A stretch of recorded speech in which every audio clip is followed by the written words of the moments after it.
Écoutez les gens, je sais pas ce qui est le mieux là. Je suis sur le micro de la cam là, et je sais pas quels micros sont bien. En plus, je suis à fond, ça a pas l'air très très fort, hein. Attends. Mais le micro du PC là, j'ai peur qu'il y ait trop le ventilo dessus. Et je me rends pas compte du son. Et je comprends pas pourquoi mon micro ne fonctionne pas. C'est trop il est mort, je l'ai depuis quelques années, mais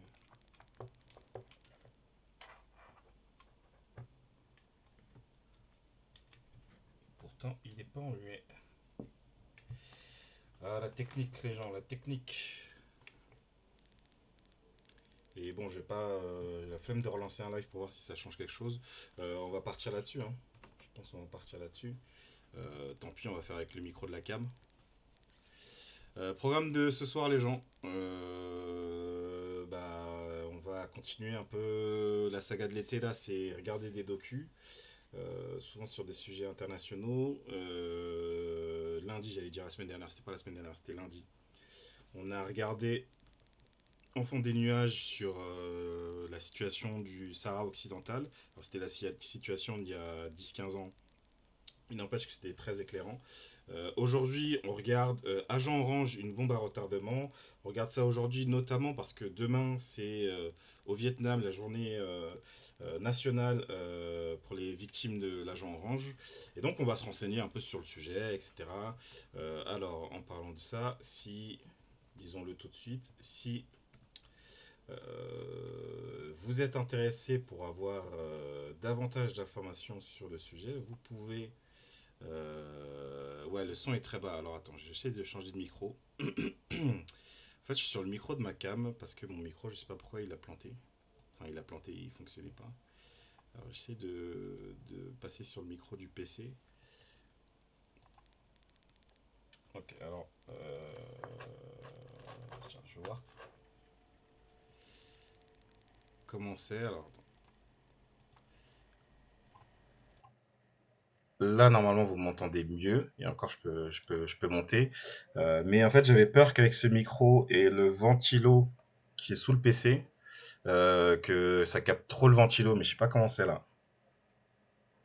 Comme je ne m'entends pas, je vois mes niveaux. Donc, bon, tu me diras quand je. Son ok, ok, bah vas-y, on va partir sur le micro du PC, hein. Je sais pas pourquoi mon micro, je sais pas, il a dit non ce soir. Donc je disais, si vous voulez plus d'informations sur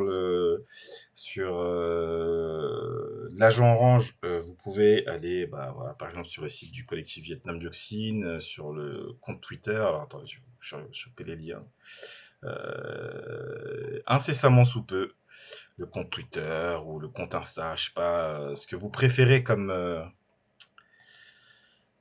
réseaux sociaux, n'est-ce pas? Voilà. Les sites, c'est pour les plus vieux d'entre nous, hein. Je pense à vous. Voilà. Et les jeunes, je sais que vous êtes sur Insta ou sur Twitter. Voilà. Je crois qu'il y a un TikTok aussi. Pour les vrais jeunes, il y a un TikTok, il me semble, hein. Voilà. Mais pour l'instant, je vous l'envoie pas. Comme ça me permet de vous repérer, les jeunes. Vous êtes obligés de vous dénoncer. Donc ce soir, c'est le documentaire de Tutieno et Laurent Lindbergh sur Agent Orange, hein, une bombe à retardement. Vous pouvez venir à l'université d'été du NPA où il y aura tout à fait des militants du collectif Vietnam Dioxine qui vont parler de l'écologie décoloniale. Il y a un atelier sur le sujet. Tout à fait, tout à fait, tout à fait. Vas-y, ça part en React docu, hein.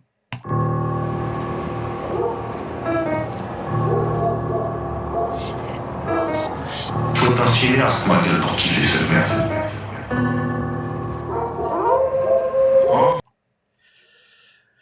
Donc, Agent Orange, c'est un petit film, un petit docu voilà, c'est un petit 52. Let's go, hein, ça va repartir sur l'histoire. Vous savez, c'est une histoire qui date de la guerre du Vietnam. Ça va repartir un peu là-dessus, puis parler un peu plus de l'actualité. Attends, que je regarde juste. Ouais, je vais vous mettre de la HD, mais au-delà de ça, j'ai plus en tête la date 2013. Voilà, bah, on est sur des docus de 2012-2013 en ce moment. On se met de la HD Le si on peut. Vietnam est un pays Je crois qu'il y a... Ah, il y a du 720p. Ah ouais, HD+. Ah ouais, il y a du 1080. On va s'envoyer du 1080. Attends, ouais. On va être gourmand. du sud-est asiatique dont la France a commencé la conquête en 1858. En 1882, le pays était entièrement sous domination française au sein de l'Indochine française. L'administration coloniale, pour mieux affaiblir Donc la France n'est pas totalement étrangère à toute cette histoire non plus. Hein. Vous connaissez l'histoire coloniale française. Hein. le nationalisme vietnamien, scinda le pays en 3 régions, Tonkin, Annam, Cochinchine. À la fin de la Seconde Guerre mondiale, profitant d'une administration française affaiblie, le peuple vietnamien, par la voix d'Ho Chi Minh, déclara son indépendance le 2 septembre 1945. Après 9 ans de guerre, la défaite de Dien Bien Phu en 1954 sonne le retrait de la France du Vietnam. Les accords de Genève coupent le pays en 2 au niveau du 17e parallèle. Il paraît d'ailleurs qu'il y a un docu qui s'appelle 17e parallèle et qui est très très lourd. Il paraît que c'est très bien. Le pays devient l'enjeu des superpuissances soviétiques au nord et des États-Unis d'Amérique au sud. En 1961 débute l'une des guerres les plus meurtrières du XXe siècle. Les bombardements américains feront près de 4 millions de victimes civiles. 30 avril 1975. Franchement, respect à tous les peuples qui ont survécu aux États-Unis. Hein. La guerre est finie.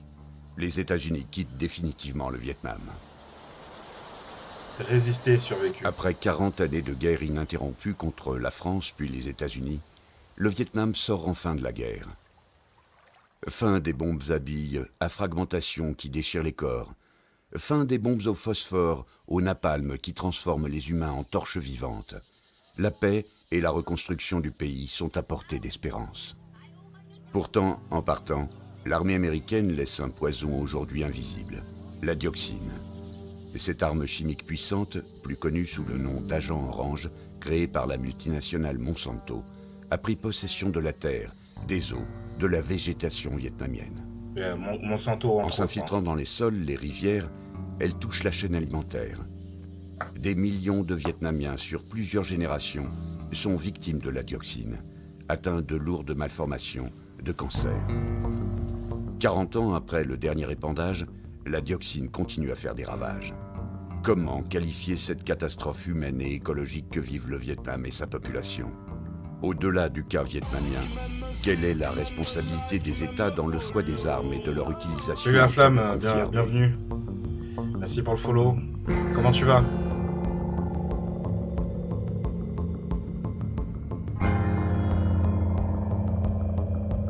Vous avez compris le plot, hein. Voilà, il y a eu des bombardements sur l'Inson et puis il y a tout ce qui va être armes chimiques et qui va continuer d'avoir des effets sur le long terme, quoi, et même sur les générations suivantes.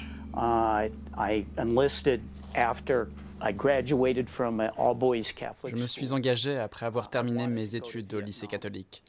Je voulais aller au Vietnam, entrer dans l'infanterie et sauver mes frères catholiques.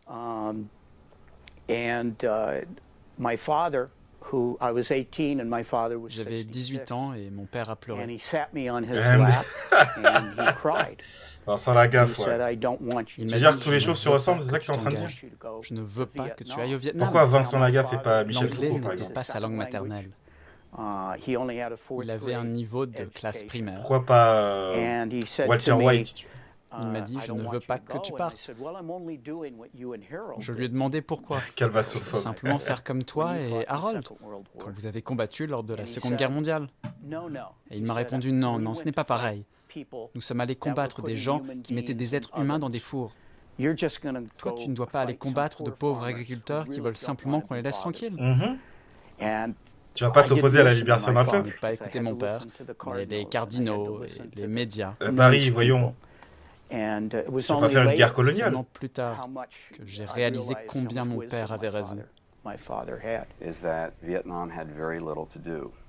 Ce sont les enjeux de la guerre froide qui ont eu un rôle prépondérant dans le déclenchement de la guerre au Vietnam. Bon, cela dit, c'est dommage que les premières prises de parole soient américaines. S'il n'y avait pas eu la guerre froide, particulièrement en Asie, il n'y aurait pas eu non plus d'implication américaine au Vietnam. Au Vietnam, les États-Unis voulaient faire la même chose qu'en Corée. Ce que les États-Unis n'ont jamais compris, c'est que le Vietnam n'était pas la Corée, que le Vietnam ne renoncerait jamais à son objectif de réunification, alors que les Américains continuaient à demander la reddition.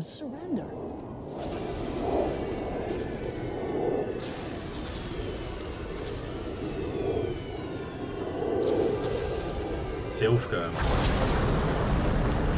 Des hectares et des hectares de forêt complètement ravagées.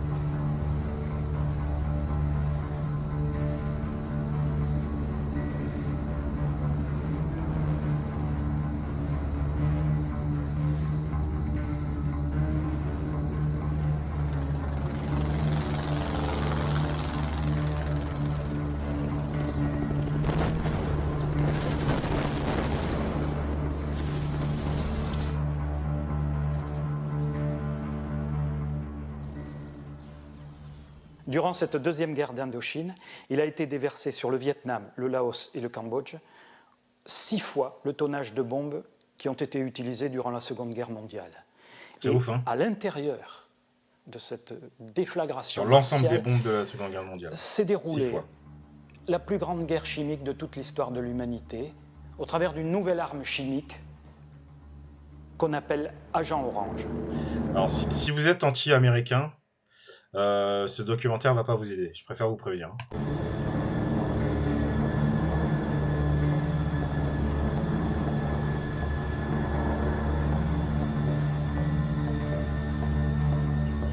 L'amiral Zumwalt, qui était le chef qui dirigeait la 7e flotte du Pacifique et qui avait la responsabilité des épandages de l'agent Orange dans le delta du Mékong, son fils est mort de l'agent Orange.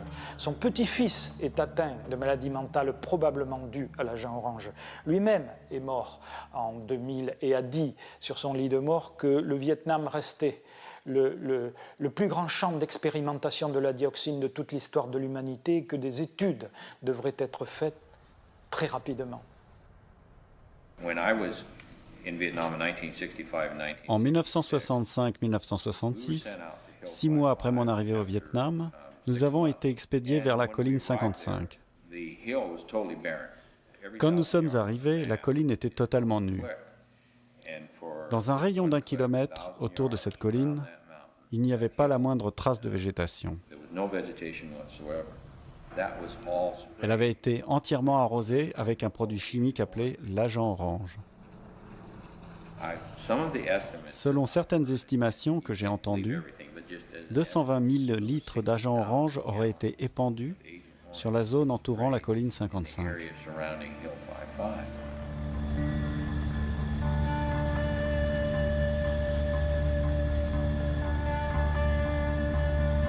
C'est vraiment une dinguerie. Fin 1968, j'ai vu 10 avions rangés sur une ligne droite pour répandre le défoliant qu'on appelle la dioxine, l'agent orange. À ce moment-là, on nous a donné un flacon d'oignon rouge pour nous protéger, soi-disant. Un petit flacon.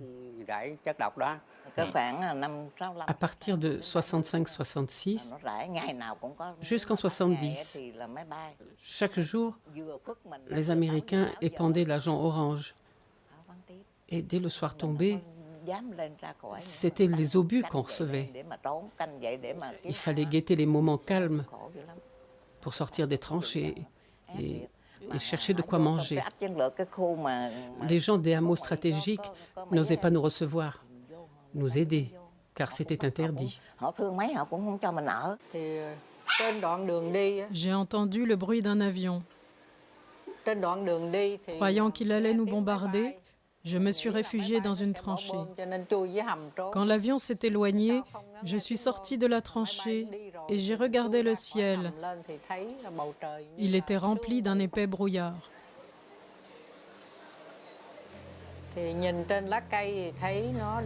Les feuilles des arbres étaient recouvertes d'une poudre.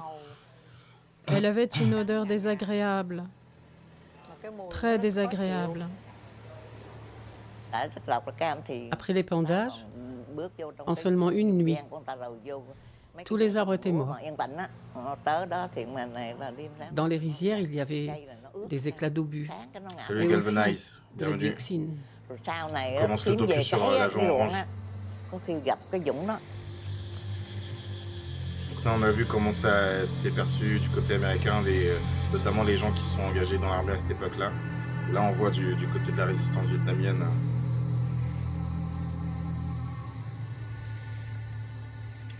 Comment la dioxine pénètre-t-elle dans l'organisme? La dioxine traverse le périmètre de protection de la cellule, qu'on appelle aryle hydrocarbone, et qui est censé stopper les interférences génétiques, car il la lie comme une hormone.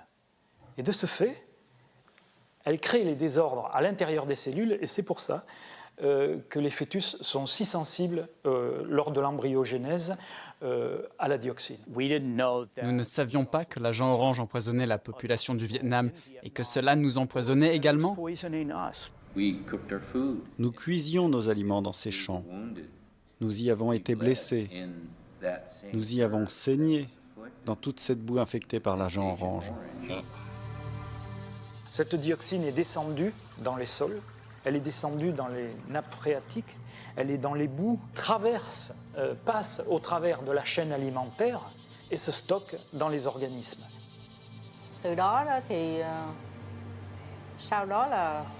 Ensuite, j'ai eu des démangeaisons sur tout le corps, comme si j'avais la gale.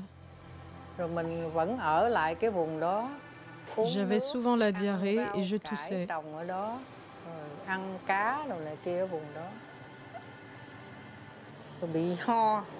On continuait à manger les poissons, les légumes. On continuait à boire l'eau des ruisseaux de la région. Je ne savais pas que j'étais contaminée par l'agent orange. Et surtout, il y a eu une attaque, mais l'agent orange était ultra concentré en dioxine, c'est-à-dire qu'ils ont poussé pour rendre le truc ultra toxique, quoi. Comme vous voyez, sans même informer leur propre troupe, ils ont même pas Aucun essayé de médicament sécuriser n'a leur pu troupe. me soulager. 30 ans plus tard, on a découvert que j'étais atteint d'un cancer, d'un séminome. Le séminome est appelé aussi cancer des testicules. Le gouvernement américain a été contraint de cesser d'utiliser l'agent orange, mais il a continué à en fournir à l'armée du Sud-Vietnam, qui a continué à l'utiliser largement. Quand sa production aux États-Unis a été interdite, les usines ont été déménagées au Guatemala ou ailleurs, où des versions encore plus nocives ont été fabriquées. Pendant 10 ans, de 61 jusqu'à 71, il y a plus de 20 millions de gallons US, qui équivaut à 80 millions de litres d'herbicides qui sont épandés sur le sol du Sud-Vietnam. 80 millions de litres, les gens. Épandés une superficie de plus de... C'est un concentré ultra toxique qu'ils ont déversé 80 millions de litres. Millions d'hectares dans le Sud-Vietnam qui détruit non seulement l'environnement, mais aussi les forêts, enfin, les marécages. Les zones qui ont été épandues se concentrent plutôt dans le centre Vietnam, entre Nha Trang et le 17e parallèle, en gros, avec une forte concentration sur la piste Ho Chi Minh, à la frontière du Laos, et puis sur la région du sud-est, la région d'Ho Chi Minh Ville, enfin Saigon à l'époque, et puis au nord d'Ho Chi Minh Ville. Il y a eu vraiment une très forte proportion du territoire, 10%, et dans certaines provinces, on observe que plus de 20 ou 30% du territoire a reçu des épandages. Et quand je dis a reçu des épandages, ça a reçu des épandages au moins une fois, parce que souvent, les avions revenaient, notamment là où le couvert végétal était dense, comme des défoliants qui étaient utilisés étaient faits pour détruire le couvert végétal, eh bien, les épandages se sont souvent produits 2, 3 fois, 4 fois au même endroit.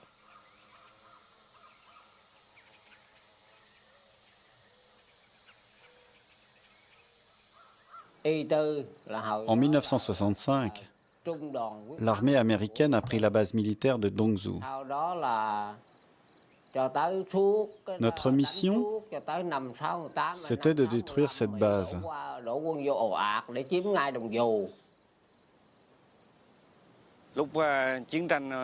À partir de 1968, pendant la guerre, il y avait la base de l'armée américaine à Dongzhou.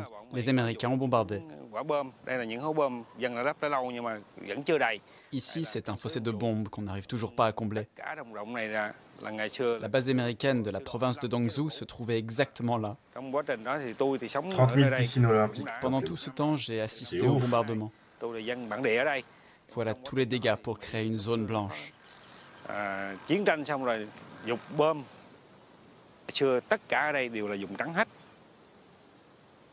Le rapport Stellman, qui est vraiment une pierre de touche. Il y a un truc vraiment assez courant dans la guerre coloniale, c'est à quel point tu n'as aucune limite, quoi. À quel point les colons n'ont aucune limite. Vraiment, il y a une telle déshumanisation de l'autre. Et c'est autant, voilà, il y a pas de considération ni pour les êtres humains, ni pour la Terre. Rien. C'est juste de la destruction. Et c'est le cas actuellement en Palestine et on voyait aussi au Sahara lundi dernier, quoi. De Jan Mager-Stellman, qui a été financé d'ailleurs par l'Académie nationale des sciences de Washington pour faire cette étude, estime, d'après les archives de l'armée américaine et les superpositions des vols utilisés par l'US Air Force, que le nombre de personnes vietnamiennes serait jusqu'à 4,8 millions de personnes civiles ou combattantes qui auraient été exposées directement aux épandages. Alors, 5 millions de personnes exposées directement. Le nombre de personnes exposées, ce sont des victimes en puissance, de futures victimes en puissance ou victimes silencieuses. On ne sait pas parce que, en période de guerre, et même après-guerre, le pays étant exsangue, il était très difficile, voire impossible, de faire un état des lieux. Il y avait tant de choses à refaire, tout un pays à reconstruire. Avec ce truc qui a été déjà un peu évoqué, c'est que ça se transmet aux générations suivantes. Donc là, on parle des victimes directes, on est sur 5 millions. En 1963, en tant qu'étudiante, j'ai fait un stage à l'hôpital de Touzou. En 65-66, je me souviens de naissance, où l'enfant n'était pas normal.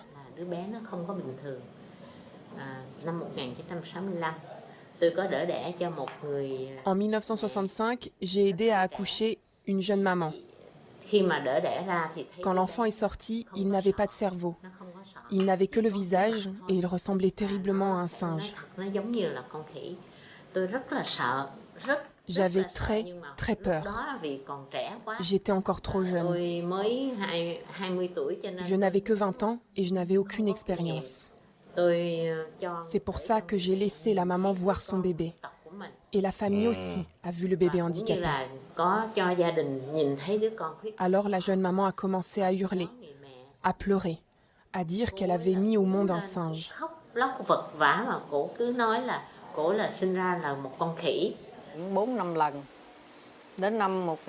En 1975, ça a été la libération. J'ai alors pensé qu'avec la paix revenue, je pourrais avoir d'autres enfants, au moins une fille, pour compléter mon bonheur.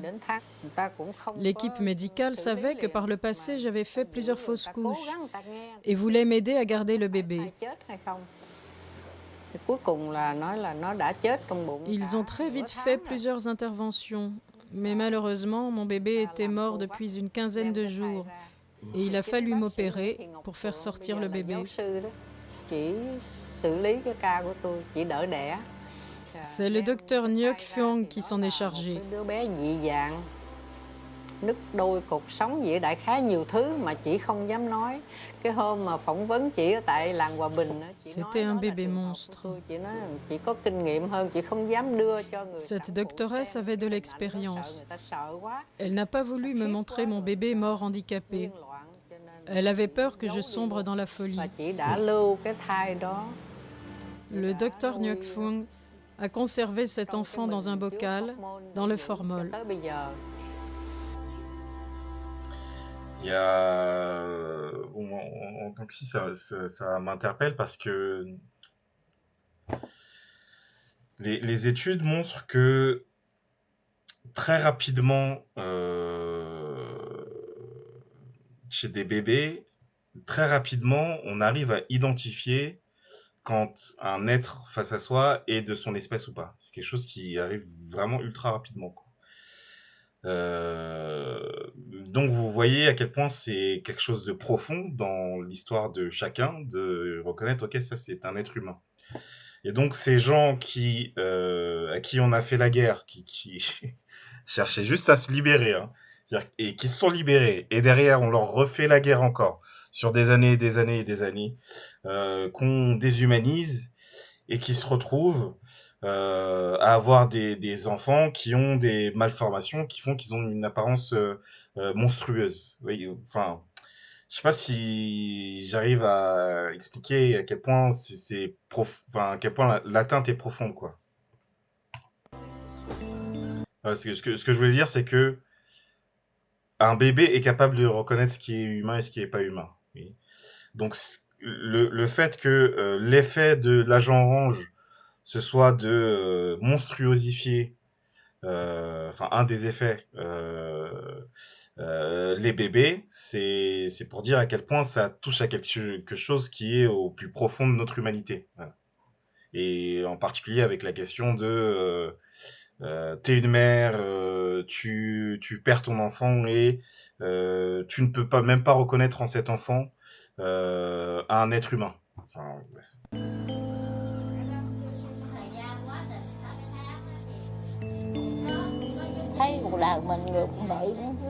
Je suis très triste. Je suis seule à m'occuper de mon enfant handicapé. Parfois, je me demande pourquoi ma vie ne ressemble pas à celle des autres femmes. Mais je l'ai tellement attendu, cet enfant. Alors finalement, à quoi puis-je encore penser? J'ai déjà fait beaucoup d'efforts. J'ai tout supporté. Il faut que je continue encore jusqu'à mon dernier souffle.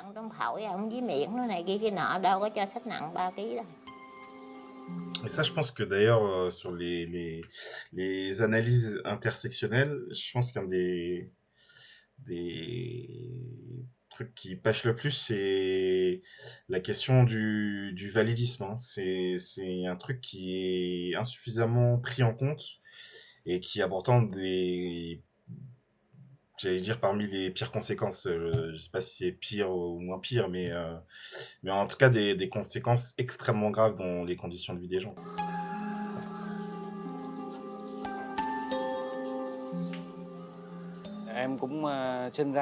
Je suis né ici en 1967.